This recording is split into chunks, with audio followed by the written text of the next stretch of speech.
Fala galera, tudo bom com vocês? Aqui quem está falando é o professor Alisson Veras, professor de História Geral, e a gente está aqui pela plataforma Replay para mais uma aula com vocês. E a nossa aula de hoje é sobre um assunto que a gente trabalha na história, trabalha na geografia, por quê? Porque ela tem uma amplitude entre várias áreas do conhecimento.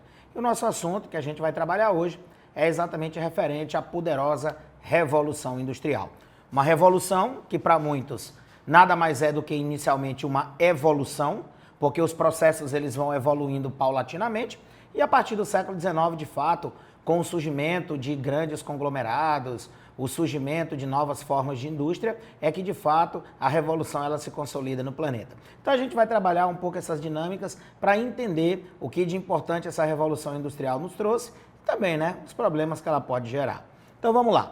Trabalhando aqui esse contexto da revolução industrial, primeira coisa que a gente tem que trabalhar, esse contexto histórico para você entender, Segundo muitos, a gente vive hoje uma quarta revolução industrial. Para nós, gente que trabalha com a história, é necessário a gente utilizar principalmente as três primeiras, porque é onde as transformações que ocorrem na Europa e fora dela são importantes para que movimentos de conflitos, principalmente as duas guerras mundiais, elas possam acontecer. Então, a primeira coisa que a gente tem que saber sobre a Revolução Industrial é o seu pioneirismo, Pioneirismo que vem de onde? Da Inglaterra. E, professor, a Inglaterra foi a pioneira na Revolução Industrial. Por que os britânicos, os ingleses, eles foram pioneiros na Revolução? Primeiramente, era um país liberal em pleno século XVIII, enquanto a maior parte dos países europeus ainda era absolutista. A Inglaterra já tinha destruído o seu absolutismo lá no século XVII com a tal da Revolução Gloriosa. Então você já tinha uma monarquia constitucional parlamentar, onde a burguesia controlava as estruturas públicas do país. A Inglaterra também tinha uma grande disponibilidade de capital, e essa disponibilidade de capital oriunda de onde? Das atividades comerciais, como por exemplo, aquele tratado de Methuen em panos e vinhos com o Brasil, onde muito ouro do Brasil foi como forma de pagamento lá para a Inglaterra. Então, tratados comerciais, a pirataria, o coço, a exploração de suas colônias, tudo é importante para que a Inglaterra ela consiga acumular capital. Teve outras coisas importantes, como por exemplo, uma grande quantidade de mão de obra, a partir da política de cercamentos, que vai promover uma expulsão do homem do campo para a cidade. A gente vai ter também uma grande disponibilidade de matéria-prima, O algodão que vai vir das colônias, principalmente lá do sul, do que hoje são os Estados Unidos, e a lã que é proveniente do campo, ali do interior da Inglaterra. A Inglaterra também possui uma grande quantidade de carvão mineral, fonte energética, que é fundamental para o desenvolvimento e o pulsar das primeiras grandes máquinas. Ou seja, você está percebendo o quanto a Inglaterra, digamos assim, que foi abençoada para poder gerar essa primeira revolução industrial. E aí, meninos, a gente vai trabalhar com vocês três grandes revoluções, primeira, segunda e terceira revolução. As duas primeiras, a Inglaterra ela tem uma certa importância, é óbvio, porque é ali onde ela nasce, cresce e se expande, obviamente, para o planeta, e a partir da terceira revolução industrial a gente já tem uma mudança mais importante de foco, tá bom? Na primeira revolução industrial, período secular, que pega a lei de 1750 até 1850, onde você tem uma ênfase. Ênfase em quê? Na indústria têxtil. Lembrando que o período anterior, que era um período manufatureiro, a manufatura nada mais é do que uma produção têxtil. Agora você está trocando aquelas máquinas que são rudimentares por máquinas um pouco melhores. Então a industrialização ela vai aumentando a produtividade. Essa fase é uma fase exclusivamente europeia. Inglaterra, França, Países Baixos, é a região onde primeiro desenvolvemos a Revolução Industrial. Nesse momento você vai ter o surgimento do capitalismo liberal, e que nesse momento o capitalismo liberal é chamado com o nome de capitalismo industrial, porque a aplicabilidade de capitais será direcionado para a indústria.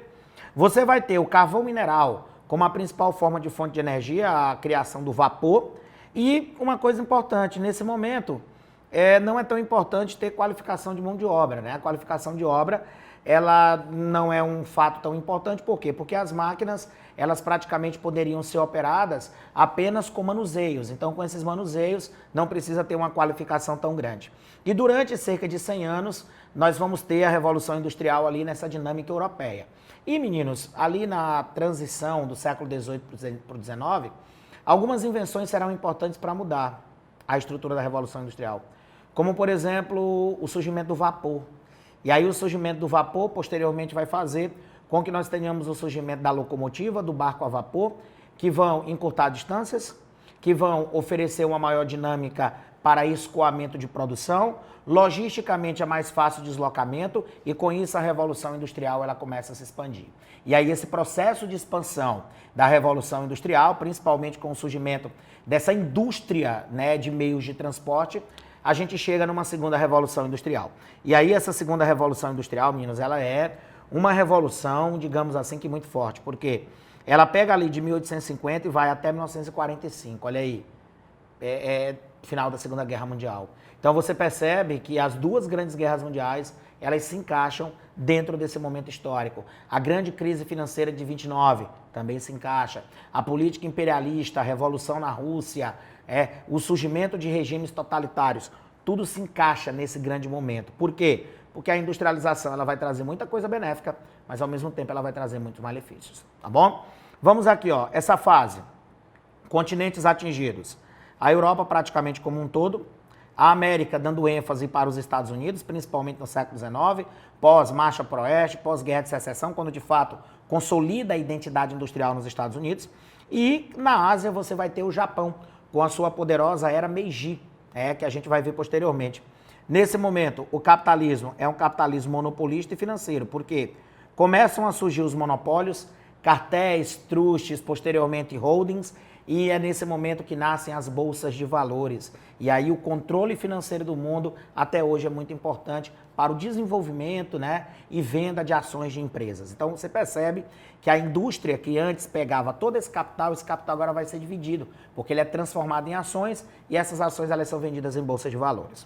Novas fontes de energia surgem nesse momento, como a eletricidade e o petróleo. Você vai ter o surgimento de uma invenção chamada de dínamo, você vai ter o surgimento do motor de combustão interna, que vai fazer uso do petróleo. Então, tanto a eletricidade como o petróleo passam a ser bastante e muito importantes dentro do processo de novas fontes de energia que nascem.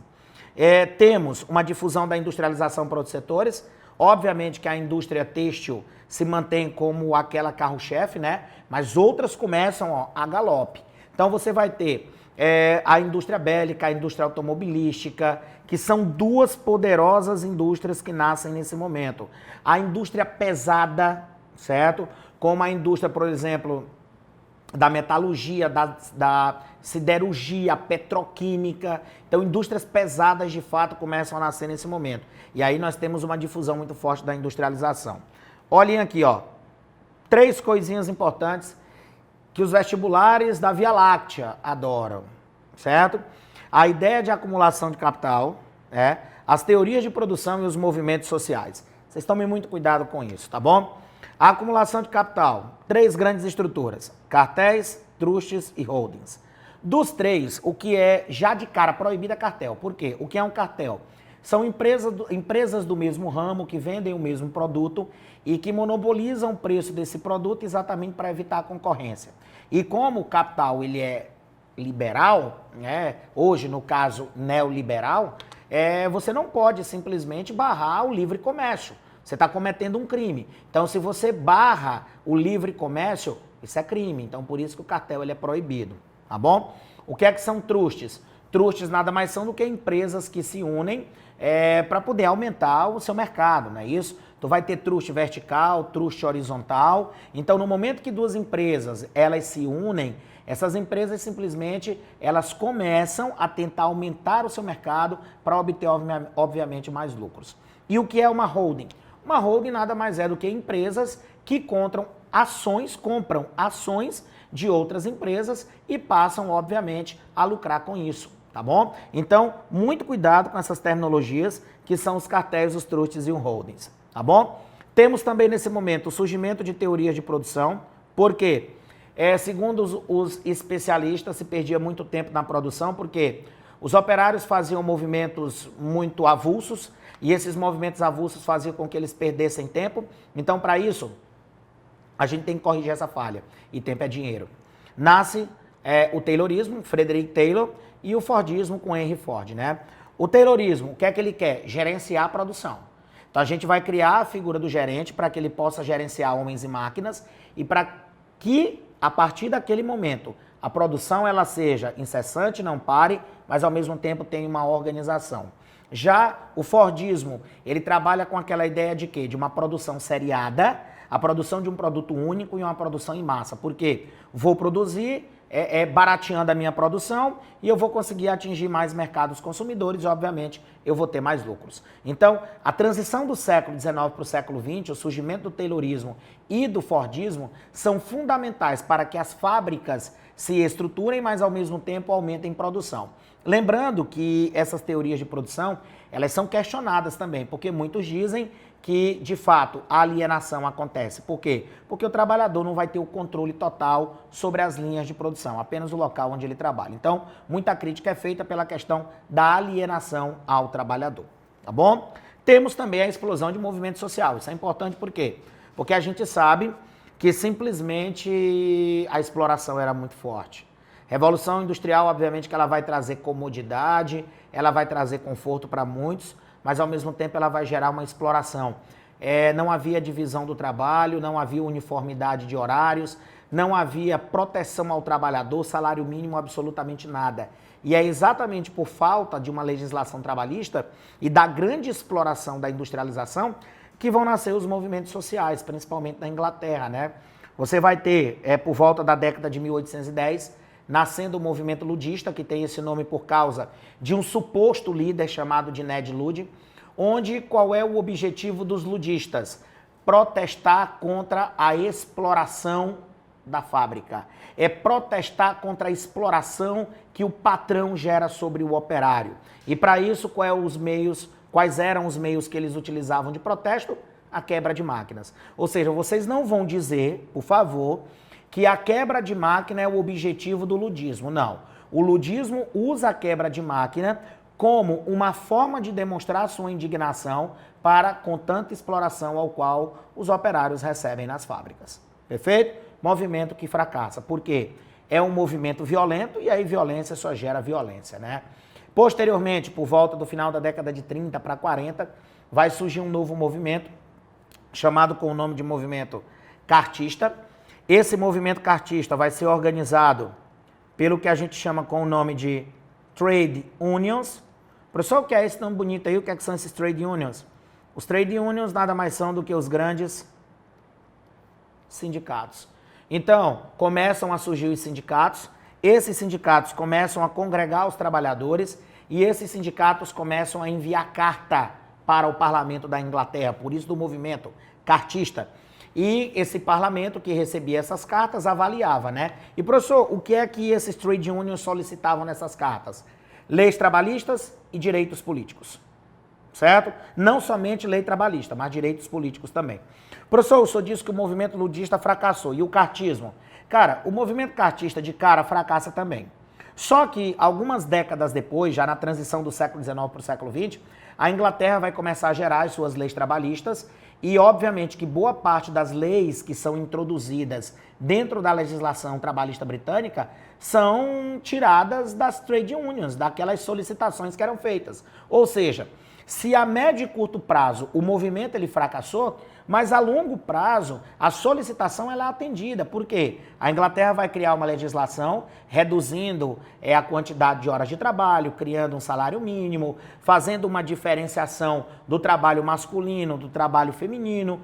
A evolução com o tempo vai proibir o trabalho infantil, certo? Então, são criadas as estruturas que dão origem, de fato, ao que nós temos hoje das grandes CLTs, as leis trabalhistas que nós temos no planeta. No final do século XIX começa a nascer isso, certo? E, ao mesmo tempo, meninos, os direitos políticos. A Inglaterra foi o primeiro país que transformou, né, um dos primeiros, né, a transformar o voto censitário para um voto por sufrágio universal, obviamente que masculino, né? Com o tempo as mulheres começam, não é à toa que vai surgir na Inglaterra um movimento feminino chamado de as sufragistas, que também lutam por participação política, e você também vai ter a questão da organização de partidos políticos. Lá na Inglaterra, no final do século XIX para início do século XX, você vai ter a fundação do Partido Trabalhista, o Labour Party, que é um partido formado a partir de sindicatos.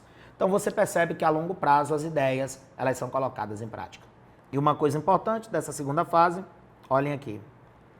A necessidade de mão de obra, matéria-prima, fonte de energia e mercado consumidor. faz com que as grandes potências mundiais comecem a convergir para conquistar territórios fora da Europa. Ásia e África são o alvo. O imperialismo começa. Depois a gente fala sobre isso, mas já saibam que é nesse momento que a política imperialista ela começa para a África e para a Ásia, mas tem aula específica para isso, tá bom? E, obviamente, que a política imperialista vai gerar rivalidade e essas rivalidades provocarão a explosão de duas grandes guerras mundiais. Olha o tamanho da confusão. Terceira revolução, que vem a partir de 45, né?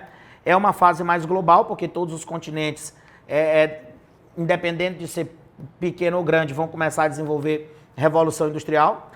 Você vai ter o surgimento de uma nova fonte de energia, que é a energia nuclear, tá bom? Você vai ter também o surgimento de dois outros modos de teorias de produção, já que em 29 a gente teve a quebra do sistema liberal, aí você vai ter o New Deal sendo criado, né? Então uma nova estrutura do mundo começou a surgir, e aí nos anos 70 começa a nascer, duas novas formas de produção.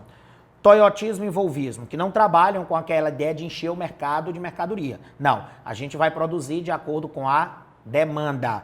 O Toyotismo foi o primeiro que nasceu ali na fábrica japonesa da Toyota, onde se prega uma qualificação, né? É um produto de grande qualidade, mas ao mesmo tempo que esse produto tem qualidade, esse produto ele é importante por quê? Porque ele é produzido de acordo com a demanda. Então a gente vai produzir o que o mercado é capaz de absorver. Se caso o mercado der algum problema, a gente para a produção, para não sofrer com tanta produção como aconteceu, por exemplo, em 29. Já o Volvismo, que vai ser surgido lá na fábrica sueca da Volvo, né? Ela é interessante porque ela trabalha uma ideia de quê? Qualificação do produto em todas as etapas e a qualificação do profissional, dando a ele treinamento efetivo e dando a ele condições em um ambiente completamente digno para que ele possa produzir. Muita gente é contra o Volvismo, por quê? Porque o Volvismo, obviamente, que vai encarecer a produção, pela questão de um ambiente melhor, pela questão de uma qualificação maior do seu empregado, mas aqui naquela região ali da Suécia, aquela região mais da Escandinávia, o Volvismo, ele nasce também durante esse período da terceira revolução industrial. E aí, meninos, vocês podem perceber que essa revolução industrial, durante 2 séculos e meio, 3 séculos, ela vem mudando a vida de cada um de nós. Você percebe que a revolução industrial, como eu disse, trouxe pontos negativos como, pontos positivos como comodidade, conforto, tecnologia, certo? Olhem hoje como a gente vive no mundo global. Antes a gente dizia o seguinte, né? Que nós tínhamos um mundo na palma da mão. Hoje a gente tem um mundo na ponta do dedo, né? Só o touch. A gente já consegue, em instantes, tocando uma tela, a gente consegue estar em qualquer lugar do planeta. Então, é algo que aproximou as pessoas, mas ao mesmo tempo parece que distanciou, né? Porque as relações pessoais, por causa dessa grande globalização, por causa da internet, das redes sociais, parece que as redes sociais uniram, mas as relações pessoais, elas se afastaram, o que é um ponto negativo, né? Quando a gente fala de ponto negativo, a gente tem que lembrar que essas revoluções industriais, a sede gerou 2 guerras mundiais, a sede gerou a devastação do capitalismo com a crise de 29, a sede da revolução industrial vai destruir o meio ambiente. Então a gente percebe que da mesma forma que ela trouxe muitos benefícios para a nossa vida, ela também trará muitos malefícios. Perfeito? Então tá aqui uma análise histórica sobre as 3 fases da Revolução Industrial e depois, mais à frente, a gente volta falando sobre outras temáticas para vocês. Tudo tranquilo? Então, fiquem com Deus, um beijo do professor Alisson e até a próxima, galera. Grande abraço.